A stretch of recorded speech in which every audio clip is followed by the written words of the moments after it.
A descoberta de que uma criança passou por um abuso sexual é uma crise terrível, tanto para a criança quanto para quem ama essa criança. Para a família, é uma crise familiar, assim, intensa.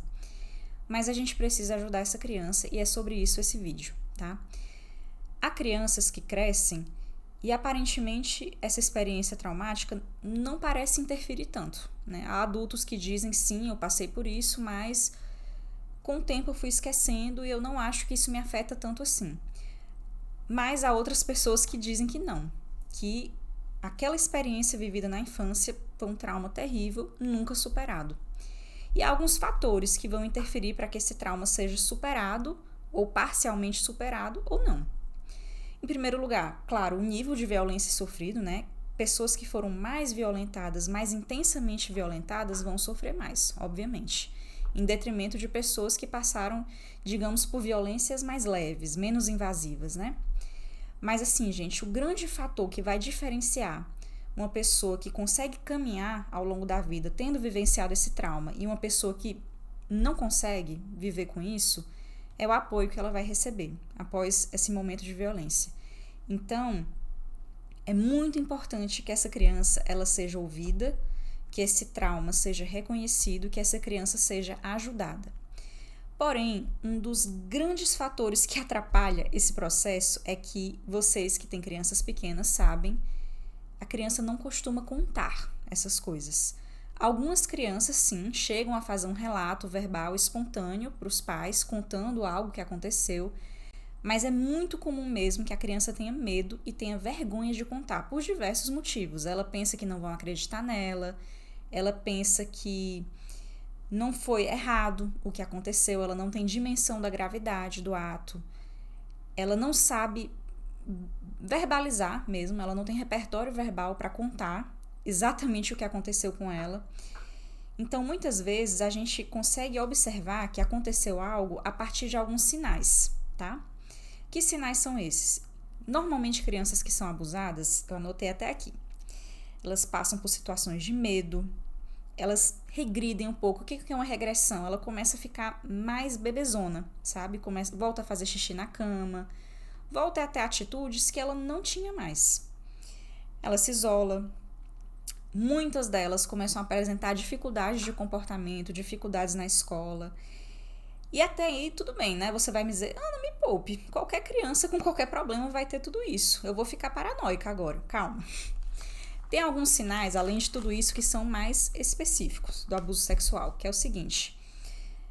É comum que crianças que passem por essas vivências tenham uns medos muito específicos relacionados à nudez, à hora do banho, ao toque. E também que essas crianças tenham alguns comportamentos sexualizados estranhos, que parecem comportamentos de adulto. Que comportamentos são esses, né? Porque assim, a criança ter uma certa curiosidade sexual é normal. Isso não quer dizer que ela foi abusada. Mas você percebe às vezes que a criança está tentando fazer umas coisas que parecem adultas demais para a idade dela e que você se pergunta onde é que ela aprendeu isso. Eu não faço nada disso na frente dela, ela não vê pornografia. Isso é uma coisa, inclusive, que a gente tem que descartar, tá? É possível que a criança esteja repetindo coisas que viu na internet, mas enfim. E diante desses indícios, o que eu recomendo que as famílias façam?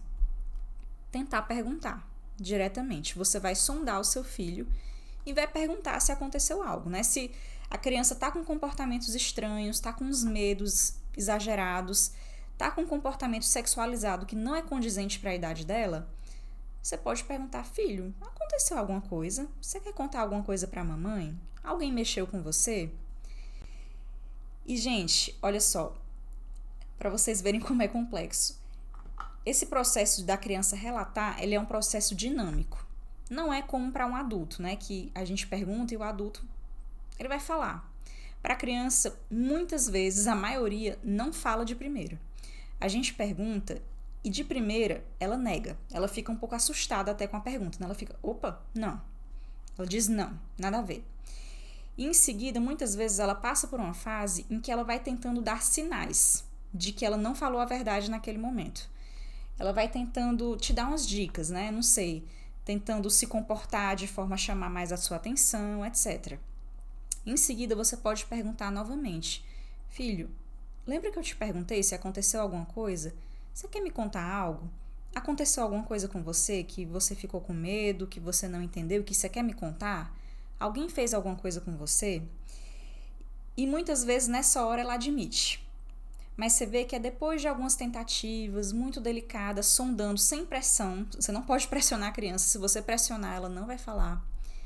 E muitas vezes nessa vez ela admite, mas depois desmente. Mas depois fala: não, mamãe, não é verdade não aquilo que eu falei. Aquilo ali foi besteira, eu inventei. Por que ela faz isso? Porque ela fica com medo. Ela fica com medo das consequências daquilo que ela revelou. Especialmente se o adulto para quem ela contou tiver tido uma reação assim extrema, do tipo: quê? Alguém fez isso com você? Você tá de brincadeira, né? Eu vou matar esse cara, não sei o quê. Isso pode assustar a criança e ela pode dar para trás. Ela pode dizer: não, eu não fiz nada disso, não aconteceu nada. Mas se a gente insistir, muitas vezes ela volta atrás. Ela diz: na verdade, aconteceu sim. Então você vê que o processo de investigação, ele não é um processo pontual. A gente vai ter que observar alguns sinais e a gente vai ter que manter uma sondagem com essa criança. Vai ter que observar ela de perto, vai ter que observar que tipo de oportunidades talvez ela tenha tido para ter tido essa exposição e vai ter que começar a perguntar.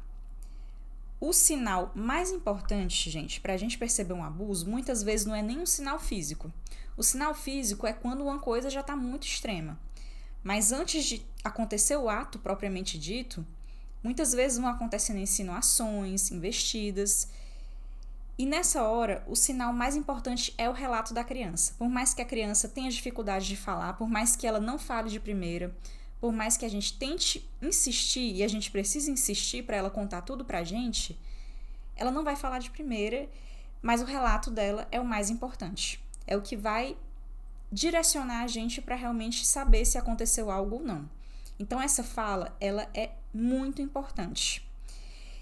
E uma coisa também que eu quero ressaltar aqui para vocês. A nossa postura, quando a gente ouve algo desse tipo, tem que ser uma postura calma.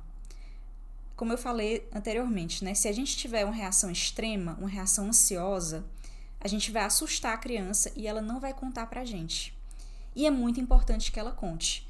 Inclusive, assim, no decorrer do processo, né? Porque isso vai instaurar uma grande crise na família, óbvio. Vai ter que ser feita uma investigação, a gente vai ter que ver quem foi que fez isso, por que isso aconteceu. E muitas vezes nessa hora, a mãe, especialmente, se for uma boa mãe, ela vai se sentir terrível. Terrivelmente culpada, ela vai se... Meu Deus, como é que eu permiti que uma coisa dessa acontecesse? Mas olha, vou dizer pra você, na maioria dos casos, a mãe é uma excelente mãe. É porque realmente não dava pra prever mesmo. Foi uma situação assim, só pra vocês entenderem, a maioria dos abusadores não são, sei lá, não é o velho do saco, não é uma pessoa horripilante. É uma pessoa que aparentemente é de total confiança. Esse é o perfil da maioria dos abusadores infantis. São pessoas que aparentemente a gente realmente pode deixar o filho com ela que ela não vai fazer nada. E infelizmente, às vezes acontece. E não é culpa da mãe. Não é porque a mãe não supervisionou. Até porque a gente não tem como ficar 100% com a criança. Ela vai precisar ficar com outras pessoas. O que você precisa entender é: o que essa pessoa fez foi errado. Não foi culpa de ninguém. Provavelmente não foi negligência sua. Provavelmente foi uma fatalidade. Essa pessoa fez uma coisa muito má, muito errada, e ela precisa ser afastada da sociedade para não fazer mais isso com outras crianças. E a culpa não é sua. Não é sua mesmo. E você precisa entender isso para poder ajudar a criança. Por quê? A criança, depois que ela conta e admite pela primeira vez, ela vai passar por um processo em que provavelmente ela vai ter muita necessidade de te contar detalhes. E assim, pela minha experiência como psicóloga, muitas vezes a pessoa que ela escolhe para falar esses detalhes não é o psicólogo. Por mais que a gente ofereça esse espaço e tal, muitas vezes a criança só quer contar para a mãe. Porque a mãe é a pessoa em que ela mais confia e ela só consegue se abrir sobre essas coisas mais íntimas com a mamãe. Então é muito importante que essa mãe, ela entenda que ela tem um papel crucial no processo de cura mesmo, de elaboração desse trauma por essa criança. Então essa mãe, assim, falar diretamente para as mães, entenda que não foi culpa sua e que você agora precisa estar bem para poder dar suporte para o seu filho. ele vai precisar contar pra você, provavelmente, muitos detalhes que você não vai conseguir ouvir. E, gente, eu entendo demais. Nenhuma mãe quer escutar isso. É meio que torturante para uma mãe ter que ouvir certos detalhes mórbidos de algumas coisas muito tristes. Mas é importante para a criança contar esses detalhes. É muito importante que você não corte ela. Não diga, ai, não me conta isso, pelo amor de Deus, não me fala nada disso. É muito importante que você acolha, que você tente acolher. E estando essa situação muito pesada para você, eu recomendo realmente que você faça terapia. Para você tentar trabalhar como é para você ser mãe de uma criança que passou por essa experiência. Porque você estando bem, razoavelmente bem, né? Não tem como estar super bem nessa situação, mas você estando na melhor forma que você consegue estar, você consegue dar suporte para o seu filho poder contar essas coisas para você. Tá bom, gente? Eu sei que o assunto do vídeo é pesado, mas é algo que é importante da gente falar, tá bom? Um abraço.